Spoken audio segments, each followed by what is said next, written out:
नमस्कार दोस्तों, मैं अमित कुमार गौतम स्टडी में आपका स्वागत है। आज हम बात करते हैं भारतीय संविधान के भागों की। देखिए, मेरा उद्देश्य यह था सबसे पहले दूसरे स्थान में भाग को लाना, क्योंकि मेरा पहला वीडियो आप लोगों ने अभी नहीं देखा होगा तो देख लीजिएगा। पहला वीडियो मेरा ये है भारतीय संविधान की प्रस्तावना, और मेरा दूसरा वीडियो आपका यह है कि भारतीय संविधान के भाग। मेरा उद्देश्य यह था संविधान को भाग के बताने का कि जब भी आप कभी आगे, जब आपका अगला वीडियो जब आएगा या जब पढ़ेंगे आप लोग भारतीय संविधान के स्रोत और भारतीय संविधान का विकास, तो उसमें आप देखेंगे कि इन सब नामों की चर्चाएं होंगी। इन सब जब नामों की चर्चाएं होंगी तो आपके दिमाग में एकाएक फोकस आ जाएगा कि किस भाग को किस देश के संविधान से लिया गया है, ठीक, और किस भाग के प्रावधान के अंतर्गत जिस प्रावधान को रखा गया है जिस भाग में, वह आ जाएगा कि इसके अध्यक्ष या उपाध्यक्ष या सदस्य कौन थे। तो इसलिए मेरा मुख्य उद्देश्य यह था कि मैं संविधान का पहले आपको भाग पढ़ा दें, फिर उसके बाद संविधान के स्रोत, फिर क्रम बाय क्रम से संविधान का विकास बताएंगे, फिर आपको यह पढ़ाएंगे। क्योंकि आप, अगर आपको यह भाग याद हो जाता है तो कम से कम आप संविधान के आधे से ज़्यादा आपको स्थान और कार्य मालूम हो जाएगा ऑटोमेटिकली। जब तक आपको संविधान का भाग नहीं याद होता तब तक के संविधान के कार्य और संविधान में किए जाने वाले प्रावधानों का कार्य आपको नहीं याद हो पाएगा। तो याद हम शुरू करते हैं अपने संविधान के भाग की। तो संविधान के भाग की हम शुरुआत करने से पहले आपको यह बताना चाहते हैं कि संविधान जब हमारा बन रहा था या बना, जब हमारा पूर्ण रूप से 26 नवंबर 1949 को जब अंगीकृत किया गया या पारित हुआ संविधान पूर्ण रूप से, तो उस समय हमारे संविधान की जो भाग थी मुख्यतः वह 22 भाग थी, और उस समय जो आपकी अनुसूचियां थी वह मुख्यतः 8 थी। आज वर्तमान में आप लोग जब पढ़ते हैं तो आज देखते हैं कि वर्तमान में 25 भाग हैं और 12 अनुसूचियां हैं संविधान में। और आपको एक शब्द बार बार आएगा, अनुच्छेद। तो अनुच्छेद भी आपके संविधान जब पारित हुआ था 26 नवंबर 1949 को, तो टोटल कुल अनुच्छेदों की संख्या 395 थी, और आज वर्तमान में देखा जाए तो संविधान के कुल अनुच्छेदों की संख्या 444 या 450 के करीब है, ठीक। तो आज हम चर्चाएं करेंगे इस पर, और इस पर चर्चाएं करने से हम भाग 1 से शुरुआत करते हैं। और भाग 1 में जो आपका प्रिवेंशन दिया गया, जो आपका सम्मिलित है, भाग 1 क्या कहता है तो समझिएगा। भाग 1 में संविधान में कहा गया है कि भारत एक संघ और उसका राज्य क्षेत्र होगा। भाग 1 संविधान का कहता है कि भारत का एक संघ और उसका राज्य क्षेत्र होगा। किसी भी राज्य को बनने के लिए मुख्यतः 4 चीजें चाहिए। सबसे जरूरी चीज होती है उसका भूभाग, यानी कि क्षेत्र, कितना क्षेत्र है। फिर दूसरा स्थान होना चाहिए वहाँ की जनसंख्या, और तीसरी स्थान होनी चाहिए वहाँ की सरकार, और चौथा स्थान होना चाहिए संप्रभु, आप स्वयं निर्णय लेने में सक्षम हो। तो हमारे पास तो पहले भी था, जनसंख्या भी था, क्षेत्र भी था, सरकार भी थी परंतु अंग्रेजों की थी, और हमारे पास संप्रभु नहीं था। हम बाह्य निर्णय और आंतरिक निर्णय स्वयं नहीं ले पाते थे, जिस कारण हमारा संविधान जब 26 नवंबर 1949 को जब पारित हुआ और 26 जनवरी 1950 को जब लागू हुआ, जिसे हम गणतंत्र दिवस के रूप में मनाते हैं, तो वहाँ से हम इन सब को नियमों को फॉलो किए और हम स्वयं सक्षम हर तरह से हो गए। तो भाग 1 में संघ और उसका राज्य क्षेत्र, अनुच्छेद किसमें बात की गई यह भी पूछा जाता है। तो आपका 1 से लेकर अनुच्छेद 4 तक के संघ, राज्य और उनके क्षेत्रों की बातें की गई, यानी कि भारत का कितना क्षेत्र है। जैसे आप लोग पढ़ते हैं बगल में पड़ोसी देशों के नाम, तो जहाँ जहाँ तक है वो आप देखें, मैं मैपिंग के थ्रू बताया हूँ आपको भूगोल के पास चैप्टर में। फिर आज बात करते हैं आगे आके भाग 2। भाग 2 हमारा कहता है नागरिकता के बारे में। भाग 2 हमारा नागरिकता के बारे में बतलाता है, और नागरिकता की जो प्रावधान किया गया है अनुच्छेद, वो आपके 5 और 4 में किया गया है। 5 और 4 में नागरिकता की बात की गई है कि भारत की नागरिकता कैसे मिलती है और किस प्रकार आप ग्रहण कर सकते हैं, और किस प्रकार की भारत की नागरिकता खोई जाती है या किस प्रकार नागरिकता हटाई जाती है। तो आपसे क्वेश्चन कभी कभी बनता है कि भारत की नागरिकता का प्रावधान किस भाग में है, तो याद रखिएगा 2 में। या क्वेश्चन बनता है कि नागरिकता का प्रावधान किस अनुच्छेद से लेकर किस अनुच्छेद में है, तो 5 से लेकर 11 तक अनुच्छेदों में इसकी चर्चाएं की गई है। फिर बात करते हैं तीसरा, संविधान के तीसरे भाग में कहा गया है मूल अधिकार, अर्थात इसको हम मौलिक अधिकार भी कहते हैं, और मूल अधिकारों की चर्चाएं की गई है। और जब हम स्रोत बताएंगे तो यह भी बताएंगे कि संविधान का मूल अधिकार जो लिया गया है वो आपके संयुक्त राज्य अमेरिका से लिया गया है। तो स्रोत और बताया जाएगा जब आपके किसी जब चर्चाएं होंगी स्रोत संबंधित भारतीय संविधान की, तब वहाँ पर। तो कुल भाग आपका जो आपका भाग की बात की गई है, भाग की संख्या नंबर 3 में मूल अधिकार की बात की गई है या मौलिक अधिकार की, जिसकी अनुच्छेदों की संख्या है 12 से लेकर 35 तक। तो आपसे क्वेश्चन बनता है कि मूल अधिकार या मौलिक अधिकार की चर्चाएं किस भाग में की गई है, तो याद रखिएगा तीसरे भाग में की गई है। ठीक, आपसे ये भी क्वेश्चन बनेगा कि मौलिक अधिकार किस अनुच्छेद से किस अनुच्छेद तक है, तो अनुच्छेद 12 से लेकर 35 तक है। ठीक, फिर आगे आते हैं। भाग 4 में कहा गया है राज्य के नीति निर्देशक तत्व की बात की गई है, यानी कि भाग 4 राज्य को निर्देश देता है कार्य करने के लिए कि आपको ये कार्य करने हैं। परंतु यहाँ पर एक बात कही जाती है कि यह कार्य दिया तो गया है, पर राज्य चाहे तो इसको एक्सेप्ट करे या एक्सेप्ट ना करे, इस पर कोई आप पर बांड नहीं होता कि आपको मानना ही पड़ेगा। राज्य अगर चाहता है तो इस नीति निर्देशक तत्व को रख सकता है, नहीं चाहता तो नहीं रख सकता है। तो पूछा जाता है भाग 4 में किसका प्रावधान है, तो राज्य के नीति निर्देशक तत्व का प्रावधान है। पूछा जाता है कि किस अनुच्छेद से लेकर किस अनुच्छेद तक नीति निर्देशक तक की तत्व की बात की गई है, अनुच्छेद आपके 36 से लेकर 35 तक। फिर आगे आते हैं भाग 4 में ही आपके भाग 4 के काम में आपकी बात की गई है मूल कर्तव्य या मौलिक कर्तव्य। जैसे हम पढ़े अभी भाग 3 में, भाई हमें अधिकार मिल रहा है, तो अधिकार के बदले हमें कुछ करेंगे तभी तो हमें अधिकार मिलेगा। जैसे एग्जाम्पल के तौर पर मान लीजिए कि पापा जी हैं घर पर, और पापा जी हमें अधिकार कब देंगे, जब उनके कोई कार्य को करेंगे तब तो हमें देंगे ना। जब उनके कर्तव्य हम अपने कर्तव्यों को अच्छे से निर्वाह करेंगे तब तो हमें देंगे ना कोई अधिकार। एग्जाम्पल के तौर पर जैसे मान लीजिए आप पापा से पैसा मांग रहे हो, ठीक, या पापा से कोई चीज कह रहे हो, आप एक अधिकार जता के कहते हो पापा हम आपके पुत्र हैं इसलिए पैसा दे दो। पर कभी आपने पापा को एक आध गिलास पानी एक गिलास दिए होंगे तो उस अधिकार को फिर कर्तव्य किए होंगे तो फिर वो अधिकार आपको बनेगा।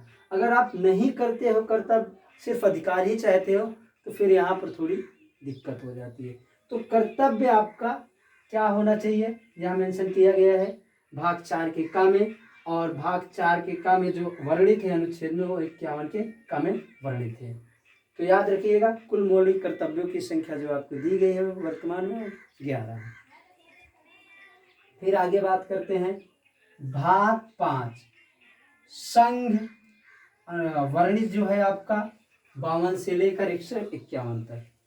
तो जो संघ की बात की गई है भाग 5 में, यह संघ के बारे में बात की गई है, मतलब कि संघ जो केंद्र है जिसको अर्थात कहते हैं, और यह वर्णित है 52 से लेकर 151 में।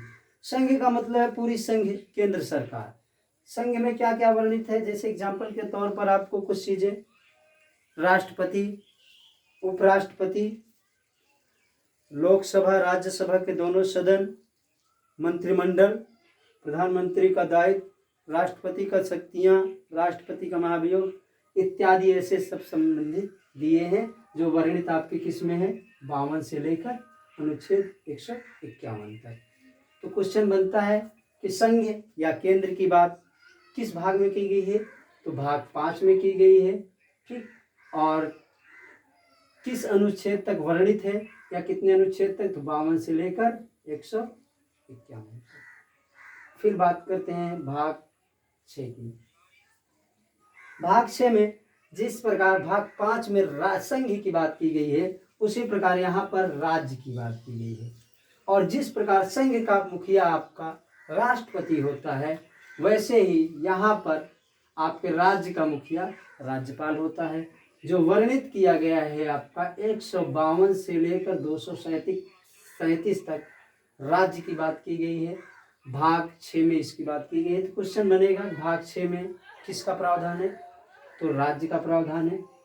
किस अनुच्छेद से किस अनुच्छेद तक प्रावधान है राज्य का, तो अनुच्छेद 152 से लेकर 237 तक। या क्वेश्चन बनेगा राज्य का प्रावधान किस अनुच्छेद में है, भाग 6 में। फिर आगे बढ़ते हैं। भाग 7 में आपकी पहली अनुसूची वर्णित है। पहली अनुसूची जो आपकी भाग 7 में वर्णित है, वह अनुच्छेद 238 तक वर्णित है। परंतु यह आपका वर्तमान में हटा दिया गया है या निष्कासित कर दिया गया है।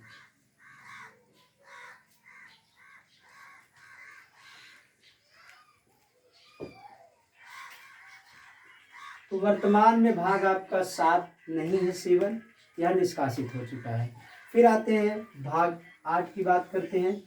भाग 8 में संविधान के हमारे संघ राज्य के क्षेत्र की चर्चाएं की गई है। संघ राज्य की क्षेत्र की चर्चा यह है, इसका अर्थ यह निकलता है कि केंद्र सरकार का दायरा कहाँ कहाँ पर होगा, या जहाँ पर केंद्र सरकार या केंद्र शासित प्रदेश क्षेत्र हैं, वह उसका दायरा कैसा होगा, किस प्रकार होगा, वहाँ का कौन मालिक होगा। जैसे कि हमारे राज्यों में आप देखते हैं कि राज्यपाल होता है और मुख्यमंत्री होता है। तो भारत के केंद्र शासित प्रदेशों में कहीं कहीं पर राज्य में मुख्यमंत्री शासन है, और कहीं कहीं पर अध्यादेश राष्ट्रपति द्वारा शासन है, और कहीं कहीं पर राज्यपाल द्वारा शासन है। तो संघ के क्षेत्र की बात की गई, अर्थात केंद्र के क्षेत्र की बात की गई है। या जो मेंशन किया गया है, तो वह मेंशन है 239 अनुच्छेद से लेकर 242 तक। तो क्वेश्चन बनता है कि भाग 8 में किसका वर्णन है, तो आप याद रखिएगा संघ राज्य क्षेत्रों का वर्णन है। पूछा जाता है किस अनुच्छेद से लेकर किस अनुच्छेद तक, तो 239 से लेकर 242 तक, ठीक। अब आगे आते हैं। हमारा भाग 9वां कहता है पंचायती राज के बारे में, पंचायती की बात करता है। और यह जो पंचायतों का वर्णन है, वो आपका 243 से लेकर का से 243 तक की बात की गई है। यहाँ पर पंचायत में प्रावधान दिया गया है, पंचायत सरकार कैसे चलेगी, जो गांव के मुखिया लोग चलाते हैं, उसका इसमें मेंशन किया गया है। यह क्वेश्चन यहाँ से कई बार आया भी है कि पंचायती राज का वर्णन किस भाग में किया गया है, तो याद रखिएगा भाग 9 में किया गया है, ठीक है। फिर किस अनुच्छेद में वर्णन किया गया है, तो याद रखिएगा 243 का से लेकर 243 तक, ठीक है ना। फिर भाग आपके 9 में ही का के वर्णन है, भाग 9 के का में ही वही वर्णन है, परंतु यहाँ पर नगर पालिकाओं का वर्णन है, और अनुच्छेद आपका वही रहेगा, पर यहाँ पर आपको संख्याओं में मेंशन किया जाता है। संख्याओं में याद रखिएगा 243 ता से लेकर 243 या छा तक है वर्णन। कभी कभी यह क्वेश्चन कुछ और तरीके से पूछ लेता है, का की जगह पर आपको ए दे देगा, का की जगह पर ए दे देता है, का की जगह पर आपको के जे ऐसे करके दे देगा, तो कंफ्यूजन मत होना, ठीक है ना। फिर आगे आते हैं, भाग 10 की बात करते हैं। भाग 10 की अनुसूचित जाति और अनुसूचित जनजाति के क्षेत्रों की बात की गई है। भाग 10 में अनुसूचित जाति और अनुसूचित जनजाति के क्षेत्रों की बात की गई है। यह जो आपके अनुच्छेदों में बात की गई वह 224 का में इसका प्रावधान है। 244 से लेकर 244 का तक इसका प्रावधान है, तो याद रखिएगा।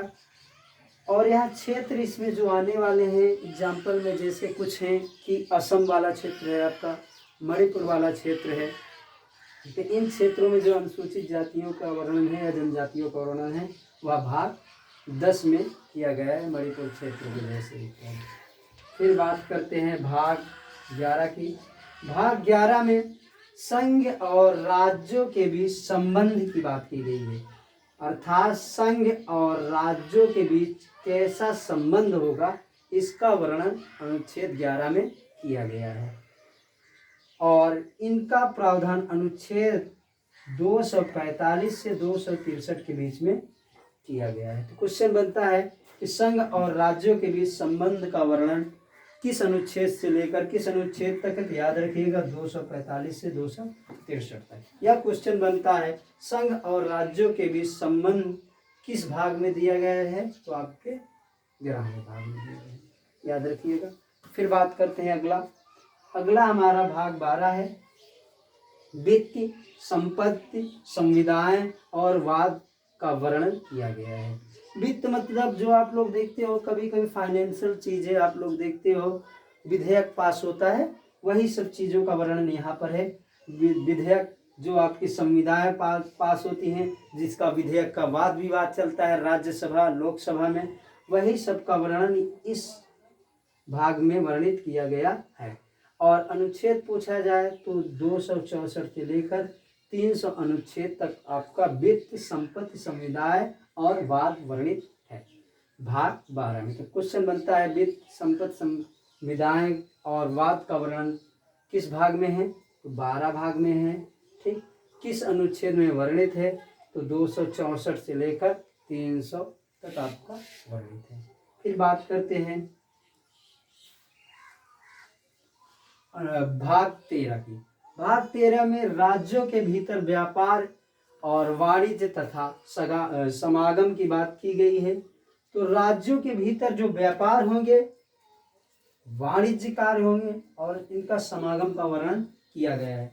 तो क्वेश्चन बनता है कि राज्यों के भीतर व्यापार वाणिज्य का समागम का वर्णन किस अनुच्छेद में है, तो याद रखिएगा 301 से लेकर 307 तक वर्णित है। और किस भाग में है पूछा जाएगा, तो याद रखिएगा भाग 13 में इसका वर्णन किया गया है, ठीक। आगे आते हैं भाग 14 में आपके भारतीय संविधान के संघ और राज्यों के अधीन सेवाओं की बात की गई है। संघ और राज्यों के अधीन सेवाओं की बात की गई है भाग 14 में। यही में आप लोग देखते हैं कि आपके जो लोक सेवा आयोग का वर्णन है यही भाग में किया गया है। कभी कभी क्वेश्चन पूछ भी लेता है लोक सेवा आयोगों का वर्णन किस भाग में किया गया है, या पूछ लेता है संघ और राज्यों के अधीन सेवाओं का वर्णन किसमें है, तो आप लोग याद रखिएगा भाग 14 में है। किस अनुच्छेद से किस अनुच्छेद तक वर्णित है, तो याद रखिएगा 308 से लेकर 323 अनुच्छेद तक वर्णित है।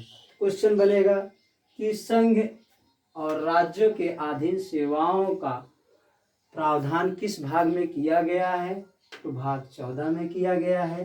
किस अनुच्छेद में इसका प्रावधान है, तो 308 से लेकर 323 तक। फिर आते हैं आगे भाग 15 में निर्वाचन की बात की गई है। किसकी, निर्वाचन की। भाग 15 में कहा जाता है कि निर्वाचन किस प्रकार होगा, किस प्रकार निर्वाचन प्रणाली चुनाव करवाएगी, तो यह सभी प्रकार का मेंशन आपके भाग 15 में किए गए हैं, जो आपके 324 से 329 अनुच्छेद तक वर्णित है। तो याद रखिएगा, यहाँ से क्वेश्चन 2-3 बार कई बार पूछा गया है कि निर्वाचन का प्रावधान संविधान के भाग किस में वर्णित किया गया है, भाग 15 में किया गया है। किस अनुच्छेद से किस अनुच्छेद तक वर्णित किया गया है, तो याद रखिएगा 224 से 229 तक। फिर बात करते हैं भाग 16 की। कुछ वर्गों के संबंध में विशेष उपबंध दिया गया है। भाग 16 में कुछ वर्गों के संबंध में विशेष उपबंध किया गया है। ये आपका वर्णित जो अनुच्छेद है वो आपका 330 से 342 तक वर्णित है। तो कभी कभी पूछा जाता है भाग 16 में कि आपके कुछ वर्गों के संबंध में विशेष उपबंध किस भाग में दिया गया है, तो भाग 16 में दिया गया है। अनुच्छेद पूछा जाए आपका तो आप याद रखिएगा कि 330 से 342 तक। कुछ वर्गों का उपबंध का मतलब वर्ग कौन कौन से वर्गों का इसमें उपबंध किया गया है। एग्जाम्पल के तौर पर जैसे याद रखिएगा अनुसूचित जाति, अनुसूचित जनजाति जैसे या अल्पसंख्यक वर्गों को इसमें विशेष उपबंध किया गया है। ठीक, फिर आगे आते हैं भाग 17। भाग 17 में जो बात की गई है वह भारत की राज्य भाषा की बात की गई है। भाग 17 में भारत की राज्य भाषा की बात की गई है कि भारत में किस राज्य को दर्जा राज्य भाषा दिया जाएगा, किस प्रकार दिया जाएगा और कुल कितनी राज्य भाषाएं हैं, कौन कौन सी भाषाएं हैं राज्य भाषा में आती हैं, उनका प्रावधान आपके भाग 17 में किया गया है। और यह वर्णित है आपके 343 अनुच्छेद से लेकर 351 तक। तो याद रखिएगा कि भाग 17 में पूछे तो राज्य भाषा किस अनुच्छेद में वर्णित है, तो 343 से 351 में वर्णित है। या पूछ ले भारतीय संविधान के राज्य भाषा की बात किस भाग में की गई, तो 17 में। या 17 में किसकी बात की गई, तो राज्य भाषा की। फिर बात करते हैं भाग 18 की। भाग 18 में आपका वर्णन है आपात उपबंध का। भाग 18 में आपके आपात उपबंध का है। यहाँ से कई बार क्वेश्चन आए हैं, हर एक एग्जाम में क्वेश्चन आए हैं। यहाँ से आप लोग देखते होंगे कि राष्ट्रपति शासन लगता है, राष्ट्रपति घोषणा आपात का घोषणा करता है। तो ये सब उपबंध जो आपके संविधान में किया गया है भाग 18 में किया गया है। यहाँ से क्वेश्चन आता है, जैसे कि एग्जाम्पल के तौर पर कभी आप लोग सुनते हैं कि आपका अनुच्छेद 252 के तहत किसका उपबंध किया गया है, तो याद रखिएगा आपातकालीन का उपबंध किया गया है। 352 में 356 में किसका उपबंध किया गया है, तो जब कभी संवैधानिक निकाय क्या होती है विफल हो जाती है, जैसे कि चुनाव हुआ और किसी का पूर्ण बहुमत नहीं हो पाया और बहुमत विफल हो जाता है, या फिर सरकार बनी भी है किसी तरह बहुमत इकट्ठा करके, परंतु बहुमत एक जब आपस में फूट हो जाती है, जैसे हाल ही में आप लोग देखे होंगे बिहार में हाल ही में फूट हो गई है, तो फिर नई सरकार गठन किया गया है। अगर सरकार गठित की बहुमत इकट्ठा हो जाता है तो आप सरकार बना सकते हो, नहीं बना पाते हो अगर सरकार, तो वहीं पर अनुच्छेद आपके 356 में राष्ट्रपति शासन लग जाता है राज्य में। कभी आप देखे होंगे, जब कब लगेगा आपका, जब आपका क्या होगा, आपका संवैधानिक निकाय विफल हो जाएगा तो। ठीक है, फिर बात करते, फिर आप लोग देखे होंगे 360 में, यह अभी तक भारत में आपात कभी नहीं लगा है। 360 में आपका वित्तीय आपात का वर्णन किया गया है। वर्तमान में आप लोग कुछ एग्जाम्पल ले सकते हो, जैसे श्रीलंका में वित्तीय आपात लागू है, उसी प्रकार होता है। यह प्रावधान भारत में भी है, परंतु भारत में अभी तक ऐसी स्थिति नौबत आई नहीं, और ईश्वर करे कि ऐसी नौबत ना आए। फिर आप बात करते हैं भाग 19 की। 19 में आपके प्रकीर्ण की बात की गई है। प्रकीर्ण की जो चर्चाएं की गई है 361 से लेकर 367 तक, ठीक है ना, प्रकीर्ण। तो अब आगे है आपका भाग 20 में। भाग 20 में आपका संशोधन, भारतीय संविधान का बात की गई है, भारतीय संविधान संशोधन की। आप लोग देखते होंगे कई आपके संविधान में संशोधन हुए हैं, तो आपके भाग 20 में ही वर्णित है, और यह आपका अनुच्छेद 368 में किया गया है। तो यहाँ से भी क्वेश्चन कई बार पूछा गया है कि भारतीय संविधान संशोधन का वर्णन किस भाग में किया गया है, तो याद रखिए भाग 20 में किया गया है, और किस अनुच्छेद में किया गया है, तो भाग 368 में। कभी कभी क्वेश्चन यहाँ से बहुत अत्यधिक पूछ लिए भी जाते हैं। अब आते हैं भाग 21 की बात करते हैं। भाग 21 में अस्थायी संक्रमण कालीन में विशेष उपबंध की बात की गई है। ठीक, तो याद रखिएगा अस्थायी संक्रमण कालीन में विशेष उपबंध की बात की गई है, यानी कि अस्थायी जब संक्रमण कालीन बढ़ जाएगा तो वहाँ पर किस प्रकार के उपबंध होंगे, इसी का वर्णन आपका किया गया है। और पूछा जाए अगर किस अनुच्छेद में वर्णित है, तो 369 अनुच्छेद से लेकर 392 अनुच्छेद तक यह वर्णित है। फिर अगला आपका लास्ट और अंतिम है आपका भाग 22। भाग 22 में आपको देखेंगे संक्षिप्त नाम प्रारंभ, हिंदी में प्राधिकृत पाठ की बात की गई है। भाग आपका जब संविधान बना था तो वह पूर्ण रूप से अंग्रेजी में था, और यही मेंशन आपका 22 में किया गया है कि किस प्रकार हिंदी में प्राधिकृत होगा आपका, और उसका पाठ किस प्रकार पाठ सारांश होगा, इसका प्रारंभ से लेकर अंतिम तक का नाम का मेंशन किया गया है। यह आपके भाग 22 में है। पर आप लोग अब एक क्वेश्चन आपके दिमाग में जहन में आ रहा होगा कि भारत के कुल अनुच्छेद कैसे आपके भाग 25 हो गए। तो आप भाग 25 आपके आज भी अनुच्छेदों के भाग 25 आपके भाग संविधान के 22 ही हैं, परंतु जो आप लोग भाग 25 पढ़ते हो कभी कभी आप लोग कि कैसे 25 है, तो आपके भाग जो बढ़ते हैं वह कुछ इस प्रकार बढ़ते हैं, जैसे कि भाग 4 का तो आपका एक ए बढ़ गया है, और भाग 9 का आपका ए बढ़ गया है। तो इसी प्रकार आपके अनुच्छेदों की संख्या बढ़ती है, भागों की संख्या बढ़ती है। बाकी आपके भाग वर्तमान में उतने ही हैं जितने आपके संविधान पारित होने के समय 22 भाग आज भी हैं और पहले भी हैं। अगर कोई कहता है तो आप उनसे कहिए, दिखाइए 26वां भाग कहाँ पर है, 25वां भाग कहाँ पर है, 23वां भाग कहाँ पर है। ठीक, तो याद रखिएगा आज भी वर्तमान में आपके 22 ही भाग हैं, परंतु जो आपके का खा करके दिए गए हैं भाग वही आपके 26 या 25 भाग हो जाते हैं। ठीक, तो याद रखिएगा आज हमारी चर्चाएं इतनी ही। अगला हम आपका चैप्टर संविधान से जो रहेगा उसमें हम चर्चाएं करेंगे। अगले चैप्टर में जो संविधान के स्रोत होंगे, संविधान के विकास होंगे, और आपको इसमें किसी प्रकार की अगर त्रुटियां दिखी हो तो कमेंट बॉक्स में ज़रूर बताइएगा। आपको यहाँ पढ़ाने का तरीका कैसा लगा कमेंट बॉक्स में ज़रूर बताइएगा। और ऐसे ही आप लोगों को तैयारी के लिए विशेष तौर पर अगर संविधान के लिए जुड़ना चाहते हैं तो गौतम स्टडी को ज़रूर सब्सक्राइब कीजिएगा और फॉलो कीजिएगा और लाइक कीजिएगा। धन्यवाद।